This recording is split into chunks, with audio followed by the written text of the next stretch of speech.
देखिए, यहाँ तक भारतीय जनता पार्टी के नेतृत्व की एनडीए सरकार का प्रश्न है, हम 2047 तक भारत को एक विकसित भारत बनाने का संकल्प लेकर आगे बढ़ रहे हैं। और मैं मानता हूं कि जो कांग्रेस का चुनावी घोषणा पत्र जारी हुआ है, वह यदि वह कहा जाए कि वह भारत को पीछे ले जाने वाला है, तो यह कहना भी अतिशयोक्तिपूर्ण नहीं होगा। यदि मैं डिफेंस की बात करूं, तो मैं पूरे विश्वास के साथ मैं कहना चाहूँगा, देशवासियों को बताना भी चाहूँगा कि रक्षा क्षेत्र में भारत ने काफ़ी मजबूती हासिल की है। सारी बातों को छोड़ दीजिए, केवल जो भी हथियार, जो वेपन्स, मिसाइल्स, टैंक, गोले, एमिनिशंस जो हम दुनिया के दूसरे देशों से इंपोर्ट करते थे, आयात करते थे, आज भारत की यह स्थिति हो गई है कि 2014 में जहाँ पर केवल 600 करोड़ रुपए का भारत एक्सपोर्ट करता था डिफेंस आइटम्स का, आज वही भारत डिफेंस आइटम्स का 21,000 करोड़ रुपए से अधिक का एक्सपोर्ट कर रहा है। और मैं देशवासियों को यह भी बतलाना चाहता हूं, कुछ ही महीनों में और अधिक जानकारी लोगों को प्राप्त होगी कि हम कितना और एक्सपोर्ट आगे करने वाले हैं।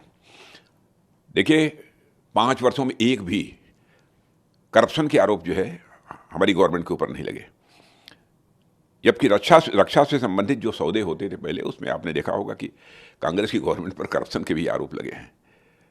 सारी दुनिया ये देख रही है कि भारत सचमुच आर्थिक दृष्टि से भी एक विश्व की ताकत लगातार बनता जा रहा है। आतंकवाद के प्रश्न पर यदि हम देखें, तो कांग्रेस की जब सरकार थी तो आतंकवाद के सवाल पर मुझे लगता है पता नहीं क्यों बचते थे, और केवल देश की जनता को कहते थे कि इस प्रकार की आतंकवादी वारदातें तो देश में छोटी मोटी होती रहती हैं।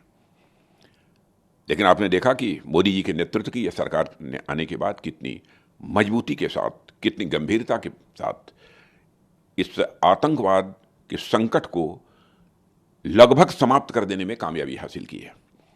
पहले देश के कई राज्यों में इधर उधर की बराबर आतंकवादी घटनाएं होती रहती थी, समाचार पत्रों में खबरें सुनने को मिलती थी।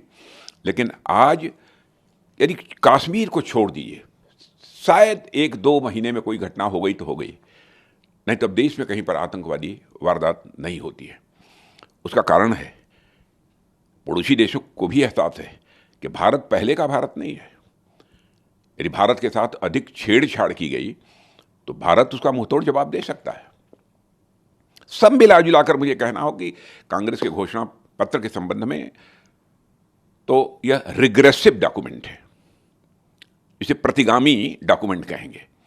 और भारतीय जनता पार्टी बराबर जब घोषणा पत्र जारी करती है तो उसका घोषणा पत्र एक प्रोग्रेसिव डॉक्यूमेंट होता है। दोनों के बीच एक मौलिक अंतर यह है।